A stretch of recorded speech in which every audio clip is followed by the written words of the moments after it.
आवाज जनतेचा। महाराष्ट्र राज्य पत्रकार संघाचे नवनिर्वाचित प्रदेश कार्याध्यक्षपदी सामाजिक कार्यकर्ते निलेश सोमानी यांची निवड झाल्याबद्दल वाशिम येथील त्यांच्या कार्यालयात छोटीखानी सत्काराचा कार्यक्रम आयोजित करण्यात आला होता। रिसोड तालुक्यातून महाराष्ट्र राज्य पत्रकार संघटनेचे सदस्य नारायण आरू पाटील, रिठद अशोक चोपडे, भरत जहांगीर, रामेश्वर अंजवे भोकरखेड, रिठद येथील सामाजिक कार्यकर्ते गंगाधर आरू यांनी महाराष्ट्रीयन संस्कृती आणि परंपरेचे जतन करणारे पांढरी टोपी, शेला आणि गुलाब पुष्प देऊन सत्कार केला। ग्रामीण भागातून आपण पत्रकारितेला सुरुवात केली होती, त्यामुळे ग्रामीण आणि शहरी पत्रकारांच्या समस्येची जाणीव आपणास आहे।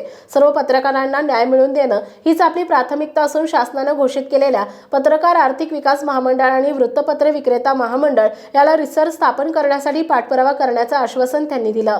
प्रतिनिधी रामेश्वर अंजवे भोकरखेड। आपल्या परिसरातील बातम्या आणि ताज्या घडामोडी पाहण्यासाठी आजच आमच्या ABK न्यूज 24 चॅनलला सबस्क्राईब करा आणि बेल आयकॉनवर क्लिक करा।